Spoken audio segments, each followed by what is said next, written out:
Alright, so this is going to be a video on character design for Iron Kingdoms. As I mentioned in my video earlier, I'm going to be using the character that I will be playing at TempleCon in our sort of one-shot Iron Kingdoms Rulik game. So I have myself here a blank character sheet. Usually what I do is I use the fillable form, the digital one that you can get under the tools, the non-official tools section on the forums. Usually I'll use that and I'll fill it out digitally, type everything in nice and neat, and then print it, and then use clear sheets, like you can see here, and then you just use wet erase markers, and you can just, write on them, wipe it off, whatever. Then the only time you need to print new sheets is every time the character's up to, reach an experience level where serious changes are made that you can't, quickly note on the pages. So yeah, let's get started here. If you haven't done character creation, I'm not going to do super in-depth, but it's pretty straightforward. At the beginning here, you have a breakdown of what the stats are, the core stats and how they work, how to generate your mat and your rat, your command range, which, if you're going to use the digital sheet, a lot of that is auto-generated for you, which is nice. But here we'll obviously be doing it on our own. So the first thing you do down here, basically, you can check out the 5 basic steps.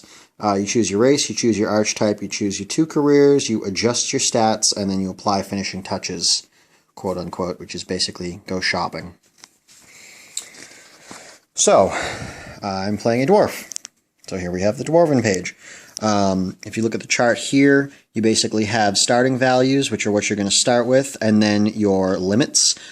Hero limit is what's going to apply to this character, because you don't reach vet or epic until higher levels of experience in the game. So let's get right down to noting these. So you watch both at the same time. Look at that. Alright, so cool. So we've got a physique of 6. We've got a speed of 4. We've got a strength of 5. Agility of 3. Prowess of 4. Poise of 3. Intellect of 4. An arcane of not going to matter because we're not going to be using it. And a perception of 3. And then I'll also go ahead and fill in your maxes based off the hero limit, which are the smaller boxes to the sides of the larger stat boxes. So we've got a physique max of 7. We've got a speed max of 5. Speed also offers this box here for, modifier? I'm not exactly positive where that comes up. Maybe I just haven't been paying attention, but I'm not sure exactly where you use it. So maybe that'll pop up at some point in the future. We've got a strength max of 6. We've got an agility max of 5 and a prowess max of 5. Poise max of 4. Intellect max of 5, Arcane max of 4, which isn't going to matter because we're not going to be using it for this character specifically, and a Perception max of 4. So we've got all that filled out now in my horrible, horrible handwriting. And also there's the top section of the character sheet you can fill out, as you go along. Character name. I forget the character name that I'm going to be taking, but it's already been assigned to me. It's going to be male. Defining characteristics, we'll work that out in a bit. Archetype, I can tell you right now, is going to be mighty, but we will get back to that. Race is dwarf. Careers have already been pre-selected for me. That's going to be man-at-arms. I like to put MAA, and then military officer, so I'll just put officer in here because that's the only career that uses that title. Faith will be SF, not for Searforge, although that does make sense, for Stonefathers. The creation and religion, stories of dwarves. Player name, Josh, which is me. Starting XP level is going to be 0. It's marked over there in the corner, and you can see I've got all that marked in, again, in my horrible handwriting. So right here, you've got weight and height. Those are basically derived from the min and max based off of the gender of the race that you're picking. So if you look at this section down here below the table, you basically have archetypes that can be selected if you're playing this race. There are only 4 archetypes: gifted, intellectual, mighty, and skilled. So we can play any of those. The one we're going to be using is mighty, but we'll get back to that in a minute. Languages. Each dwarf starts with 2 languages, Rulic, because of course it's their native tongue, and 1 other language picked up in his travels. I like to go with a race from one of the major nations, and since Khador and Rule sort of share one mountain range, I guess we could go with Khadoran. Of course, Signarin, Sulese, there are several common type languages that are spoken throughout the kingdoms. So, but since we're playing a Rulic party, I know that everybody will speak Rulic. So on the back here you'll see spoken languages, and we're just going to jot in Rulic, and like I said, I'll make that a K because I can't spell. Khadoran. Yeah, that's almost a word.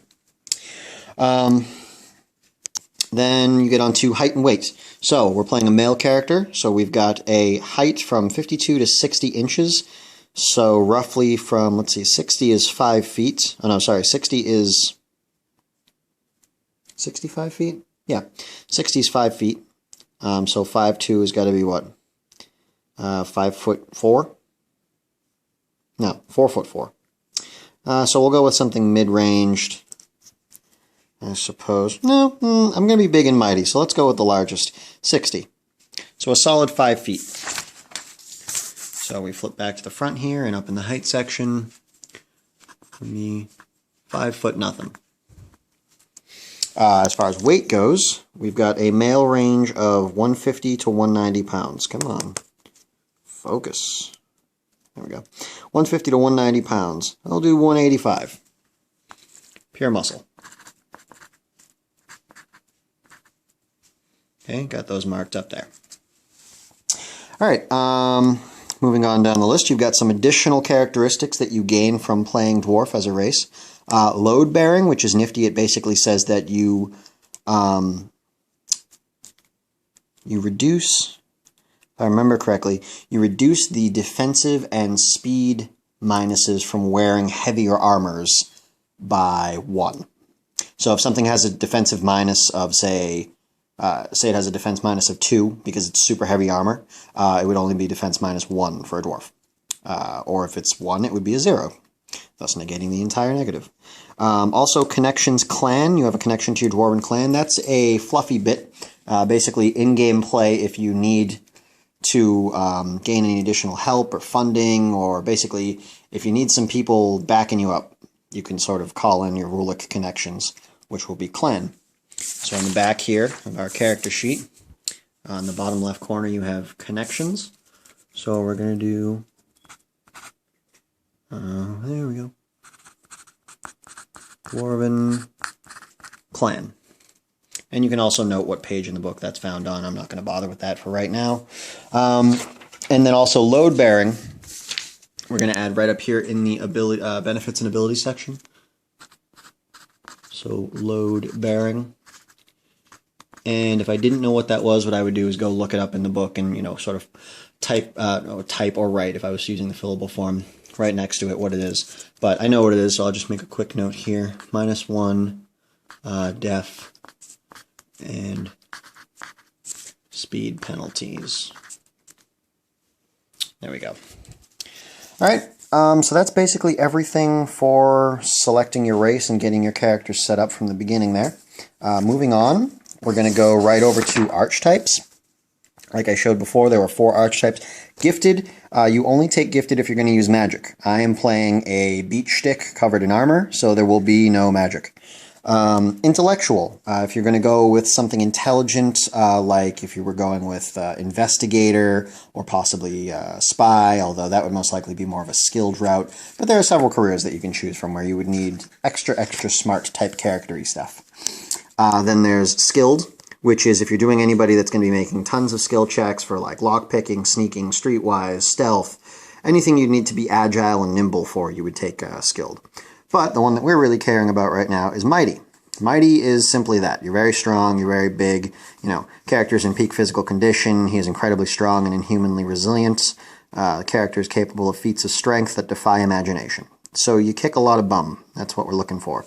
So if you look down here, mighty characters gain an additional die on melee damage roll. On top of that, we're also going to get to pick one ability from this list here, which is an archetype ability, or archetype, however you want to say it. On top of that, so basically this says your Weapon Master. If you play War Machine or Hordes, you know the fact that additional die on melee damage rolls, that's Weapon Master. That's all that is. So we're just going to put, I'm just going to write in Weapon Master right over here, because that's just easier for me to remember. Then, looking down this list, we've got quite a few to pick from. I don't want to just stick them all out, then I'm going to move this back and forth so you can't read them. Look at that. So I don't want Privateer Press like taking this video down and saying that, you know, I posted special information. But let me take a quick look over these. A lot of offensive type abilities. I think I'm going to go ahead and go with Vendetta right here because I've seen that in play, and that's very powerful. I will give you Vendetta. Please don't attack me, Privateer Press. I'm sorry. It's just one thing. I swear. We all own the book already. His character can spend 1 feat point during his turn to use this benefit. When this ability is used, characters name one enemy. You basically pick a guy in front of you. Think of it sort of like Prey. For the rest of the encounter, meaning the fight, this character gains boosted attack rolls against that enemy. So I already have boosted damage rolls with my melee attacks because of the fact that I'm mighty. This will also give me boosted attack rolls against the target that I've selected to be my Vendetta. Character can use this benefit only once per encounter unless the original subject of his Vendetta is destroyed, at which point the character can spend a feat point to use this benefit again. So, the cool thing about this is you basically spend a feat point, pick a guy, smash that guy's face in, and thus killing him, gain that feat point that you spent to mark him right back, and then use it to mark a different guy. So it's sort of, you know, a nice little loop that takes care of itself. So I'm going to take that, and we'll just put Feat Vendetta right here on the list. Hopefully these angles aren't giving any of you guys, like, seasickness. Feat Vendetta. And I know what that is again, otherwise if I didn't I would just mark it in there. So Weapon Master, +1, damage die, melee. And Feat Vendetta is basically +1 attack die versus target. Stop turning paper. Alright, so that is my archetype, which gives me basically Weapon Master, and a pick from here, of which we took Feat Vendetta. Okay, moving on. We picked 2 careers. Careers are these lovely, you know, this lovely list of things that you can have. So since my 2 have already been picked for me, and you'll see when I get there, they're on the pages right next to each other, which makes building this character very easy. Man-at-Arms, Military Officer. Bada boom. So, Man-at-Arms, as I abbreviated as MAA. Essentially, you start with these green boxes. These orange boxes here are what you could eventually achieve. Basically, the maximums for that career. There is a section, I believe earlier than this, in the character building that basically says, feel free to like mix these in with these if you want to, as long as you don't go, you know, past your starting maximums. For example, any skill maximum is 2 at the hero level, which is currently what we're at. So obviously, although you could eventually have a great weapon skill, meaning a 2-handed weapon skill of 4, until you reach the higher tiers, you can only go up to 2. So yeah, essentially what it's talking about is these abilities here could be swapped out for these starting abilities here. I think that lets you go a little too crazy with character creation. I mean, who am I to judge, but I think these right here are a good place to start. I feel like using these and not, you know, doing the craziest build you can possibly come up with these guys is a little more fair to the GM and keeps the game a little more of a level playing field, you know? So, if you look there, you get abilities, Defensive Line, which is essentially if you're in base-to-base with any other ally, you get +1 armor. If you're in base-to-base with an ally that also has Defensive Line, you get +2 armor. Exactly like Forge Guard. So let's jot that down over here in our ability section. Defensive Line, and because my handwriting is so bad, I'm just going to go type this up into a hard copy once I'm done, but I couldn't do screenshot and book previews while I was doing the video, so I figured I'd just, you know, do a hard handwritten copy here. So Defensive Line, +1 arm, while, horrible writing, in B2B with ally. And then we'll just put +2 if they have DL, defensive line. Okay, and then also Shield Guard. Same exact thing as it is in the game, but cores have it, you know it. It's essentially if a friendly model within 2 inches is directly hit by a ranged or... is it ranged or magic? I think it's just ranged attack. You can become the target of that attack instead. Usable once per round. So, Shield Guard.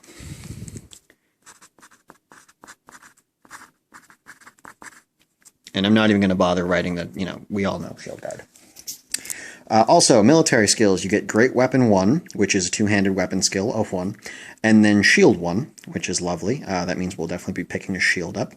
And either Hand Weapon 1 or Pistol 1. Since I'm going very Forge Guardy, I don't want to go the pistol route, and although it seems semi-repetitive to take a great weapon skill, since I'll be swinging a two-handed weapon, and then also a skill for a one-handed weapon, there are a few one-handed weapons that have unique abilities. For example, knockout attacks with the Skull Crusher handle of a trencher blade, basically making it easier for you to physically knock your enemy out. And then, you know, while he's unconscious, you can tie him up and then interrogate him and all sorts of fun stuff like that. Two-handed weapon, great weapon, is great for just killing things. So it's more like tactical, straight-up damage, you know? It's hard to tap like that. Anyways, so yeah, that's why I'm going to take hand weapon along with the shield 1 and great weapon 1 that they offer. So what we'll do is right over here in the skills column, you can see the ones that are already printed. And this annoys me. Oh, dropping the phone. I don't know why they did this, but they printed your core 3 military options, and then they left a space for unarmed and shield, but then they also left a third space. I'm not sure why that's there. I can't think of one. Unarmed, shield. I don't think there's an artillery, maybe. I'm not sure what you would put there for the third military skill. And then it jumps into the common skills, detection, sneak, command.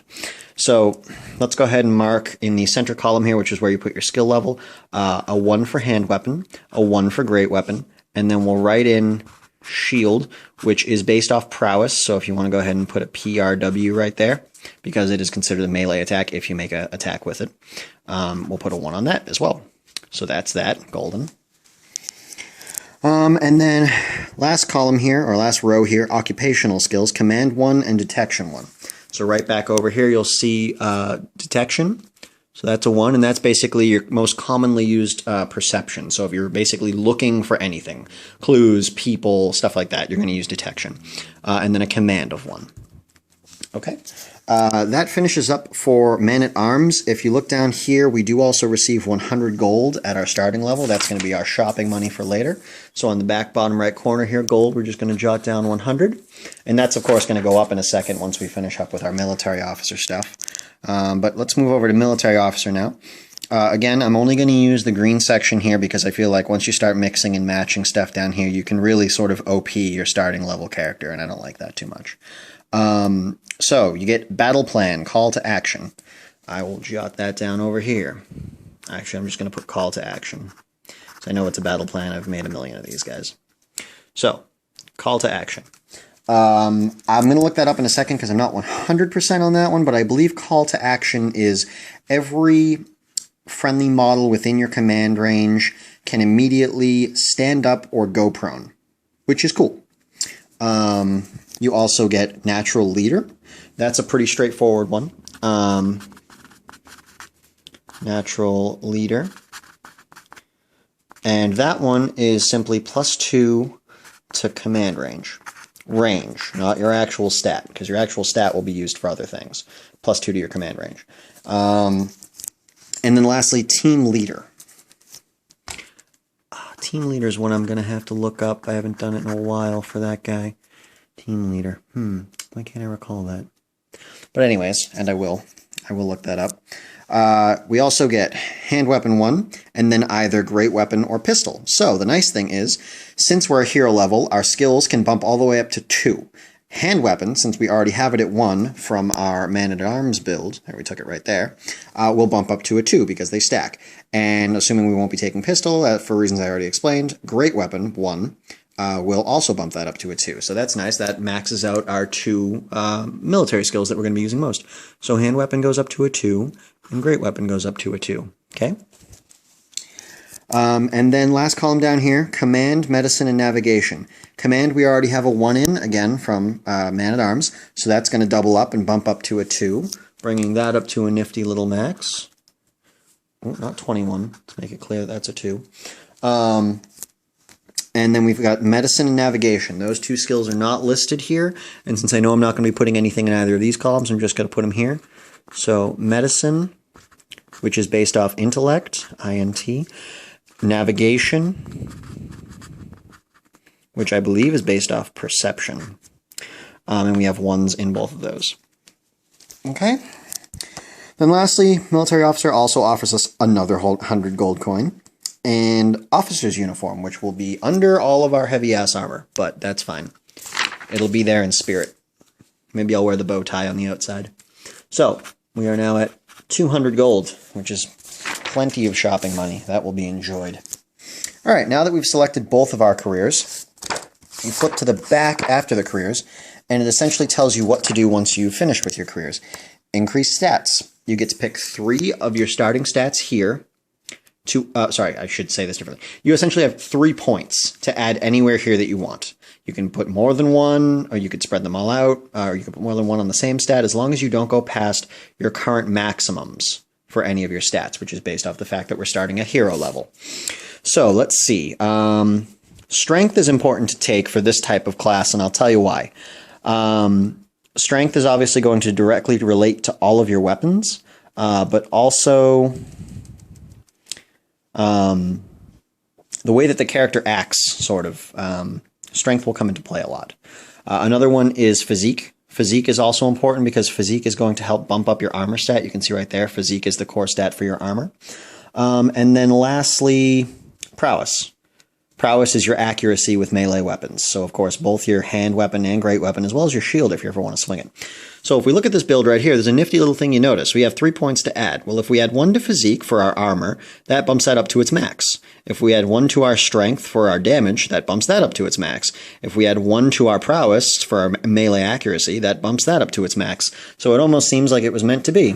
So this is now a 7. This is now a 6. And this is now a 5. Okay?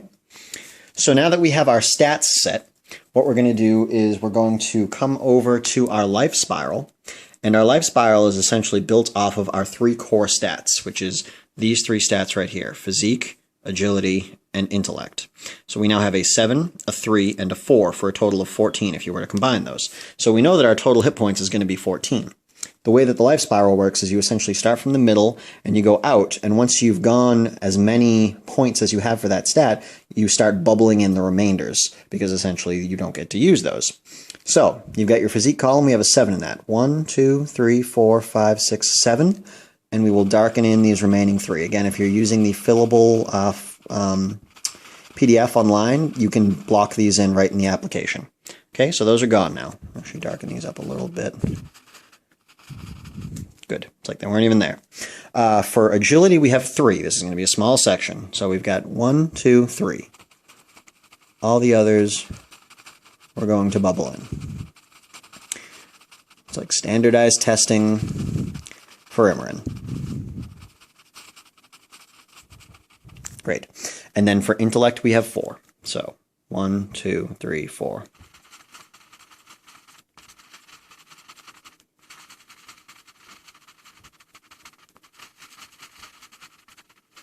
All right, so that is our modified life spiral. The only time that's going to change is if, because our physique is currently already maxed out, is if our agility or our intellect change, because those other stats don't actually change the life spiral. And that's usually only going to happen once you've gone through 2 or 3 games, maybe even 4 games, at which point you'll probably need a new character sheet anyway, so it'll be perfectly fine to update that then. So, after increasing stats and popping out our life spiral, basically just have to do finishing touches, which is go shopping, essentially. So, let's think about what we have here. We have a mighty dwarf who's going to be wielding two-handed and one-handed weapons, specialized, a shield, preferably, and heavy armor. Definitely want heavy armor. We would definitely want to make sure we have a shield because we have skill points in it. That would be a waste if we didn't utilize it. And then also shield guard requires one. So, also important. Also, defensive line makes it very clear that we're looking for armor buffs. Weapon master makes it very clear that we're meant to do damage. Vendetta also going to help with the melee damage, or any damage really, because it's for accuracy. So that's what we want to be looking for. So if we flip through the book, make our way to the shoppy section. And I always like to start with armor, because that's really what the core of this character is about. We have 200 gold to shop with. Heavy armors. Let's look at the heavy armors. Don't worry about your defense when you're building a character like this, because you're going to get hit no matter what you do. You're meant to take the hit, not to dodge the hit. So there are only 2 heavy armors listed. We've got full plate, and we've got Storm Knight armor. Storm Knight armor by itself is 225, so that's completely out of our range. You can tell that already. Full plate is 100 gold coin, and since all we really need to buy is armor and weapons, it seems kind of fitting that 100, being half of what we have, should be spent on the armor, since that's half of the stuff we need to buy. If you were building a more skill-based character, you might want to take on some additional things like kits, thieves' tools, mechanics tools, different things that you might use. But since this character is basically here to be the marching point of the line and charge whatever bad dudes come walking out and smash their face in, we're going to go with just straight up armor and melee weapons. So, 100 gold coin. Let's just note that on the back here where we have our gold, we're down to 100. I'll flip that back over. And then if you see here, worn armor, if you look at the book, we have speed of -1. That's going to drop down to a 0 because of our load bearing from being a dwarf. Defense modifier -3. That's going to become a -2.